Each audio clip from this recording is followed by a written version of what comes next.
جب قیامت کا دن ہوگا، یوم تبیض وجوہ وتسود وجوہ، اس دن بعض چہرے وہ ہیں جو سفید ہوں گے اور بعض چہرے وہ ہیں جو سیاہ ہوں گے۔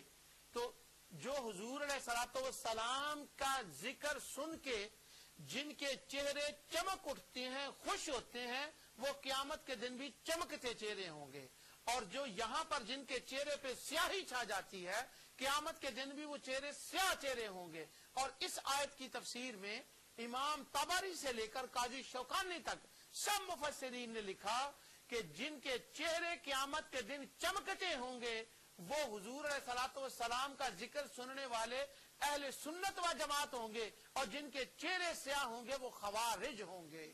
تو خوارج کے چہرے جو ہیں وہ سیاہ پڑ جاتے ہیں اور حضور علیہ الصلوۃ والسلام کا ذکر سننے سے۔ تو اس کا معنی وہ پھر اس کی تعویلیں کرتے ہیں، نہیں، وہ بتاتے ہیں تمہیں محبت کا نہیں پتا۔ ابھی میں انشاءاللہ اس کے بارے میں اگلے درس میں تفصیل سے بتاؤں گا، ٹائم تیزی سے گزر رہا ہے۔ تو یہ چمکنے والے چہرے کئی مقامات پر قرآن کے اندر ان کا ذکر آیا ہے۔ اور ایک علامت محبت کی، حضور کا محب کون ہے، اللہ کا محب کون ہے، ان سے محبت کرنے والوں کی نشانی کیا ہے، صرف میں آج نشانی آج کے درس میں بتا رہا ہوں۔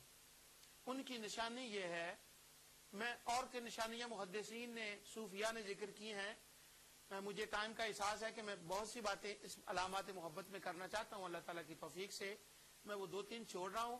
ابھی میں امام مسلم کی زبانی بتاتا ہوں، اور امام مسلم نے یہ مناقب کے اندر اور فضائل امت محمدیہ کے اندر حدیث لائے ہیں کہ حضرت ابو ہریرہ رضی اللہ تعالی عنہ نے ارشاد فرمایا کہ حضور نے خود فرمایا کہ میں تمہیں بتاؤں کہ محبت کرنے والوں کا سائن کیا ہے، یعنی علامت حضور الگ بیان فرما رہے ہیں اور جو محبت کرنے والے ہیں اس کو الگ کر رہے ہیں۔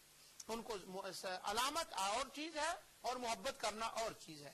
حضرت ابو ہریرہ رضی اللہ تعالیٰ عنہ ارشاد فرماتے ہیں کہ حضور علیہ السلام نے فرمایا، آپ نے فرمایا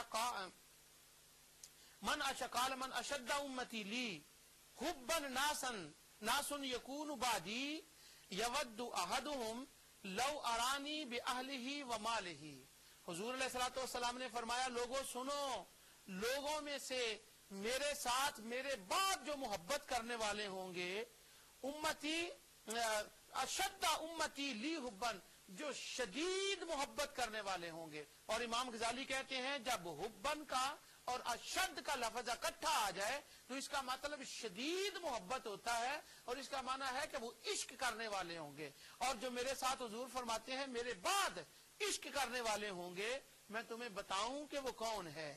حضور علیہ السلام نے فرمایا وہ لوگ ہوں گے کہ وہ چاہیں گے کہ کسی طرح سے لو ارانی، ان کے اندر مجھے دیکھنے کا بڑا شوق ہوگا، اور وہ چاہیں گے کہ بے اہل ہی و مالے ہی، وہ اپنی مال اور اپنی اولاد اور دنیا سے ہر چیز سے زیادہ مجھے ملنے کی ان کے اندر جو تڑپ ہوگی یہ ان کی محبت ہوگی۔ سبحان اللہ۔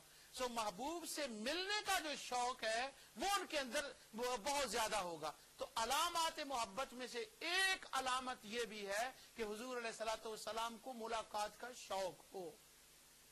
اس حدیث کی شرح میں نے جو کی ہے، ممکن ہے کہ اس کے اوپر کسی کو اعتراض ہو کہ نہیں یہ اس حدیث کو ہی نہیں سمجھا، کوئی کہہ دے گا، لیکن اس کی تفسیر جو میں کرنے والا ہوں مجھے امید ہے کہ شاید اس سے اختلاف کرنے والے بہت کم رہ جائیں۔ یہ نہیں میں کہتا کریں گے نہیں، کیونکہ ایک خوارج تو بہرحال کریں گے۔ حافظ ابن تیمیہ نے کتاب علم السلوک، جو ان کی کتاب ہے 6 جلد کے اندر، علم السلوک میں انہوں نے محبت پر بحث کی ہے، اس کے اندر اس حدیث کا بھی انہوں نے ذکر کیا اور اس کی تفسیر کی ہے۔ اور جو حافظ صاحب نے تفسیر کی، حافظ ابن تیمیہ نے، میں آپ کو بتاتا ہوں، وہ کہتے ہیں لوگوں سن لو، جو کسی سے محبت کرنے والا ہے اللہ سے اور اس کے رسول سے، انہوں نے تو دنیا داروں کی بھی مثال دی ہے کہ جو دنیا دار ایک دوسرے سے محبت کرتے ہیں، ان کو اگر آپ تبلیغوں اور وعظوں سے کچھ خاموش کرنا چاہیں تو وہ دنیا دار بھی خاموش نہیں ہوتے، دنیا میں محبت کرنے والے ان کی محبت، ان کی اس مرض کا، اس کیفیت کا ایک ہی علاج ہے کہ ان کو ان کے محبوب سے ملا دیا جائے. تو یہ تو مذموم محبت کی بات ہے، یہ تو دنیا کی محبت کی بات ہے. وہ کہتے ہیں جو روحانی محبت کرنے والے ہیں، خدا اور رسول سے محبت کرنے والے ہیں، ان کا بھی یہی ہے کہ خدا اور رسول سے محبت کرنے والوں کے اندر ہر وقت ملاقات کا شوق رہتا ہے. ان کی محبت اس وقت تک عروج پر رہے گی، ان کی محبت اب انتہا کو اس وقت پہنچے گی جب قیامت کے دن وہ خدا کا دیدار کریں گے، مصطفیٰ کا دیدار کریں گے. جو ان کا شوق ملاقات ہے، قیامت کے دن جب یہ پورا ہوگا تو ان کی محبت اپنی عروج پہ چلی جائے گی.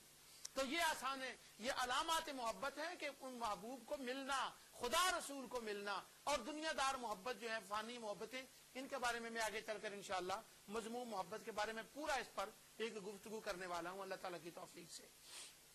جو کہ حافظ ابن تیمیہ نے ان کا نام لیا، اس لیے میں نے ان کا ذکر کر دیا. آگے دوسری جو محبت کے سائن ہیں، ان میں سے ایک یہ چیز ہے کہ جن جن چیزوں کا تعلق جس سے محبت کی جاتی ہے اس کے ساتھ ہو، ان چیزوں سے بھی بندے کو محبت ہو جائے، ان سے بھی وہ محبت کرنے لگے. اس کی مثال یہ ہے، اللہ تعالیٰ کی خاص تجلیات برستی ہیں بیت اللہ پر، اور ہمارے دلوں کے اندر چونکہ اللہ سے محبت ہے اور اللہ تعالیٰ کی وجہ سے اب جن چیزوں کا اس کے ساتھ تعلق ہے ان سے بھی محبت ہو گئی.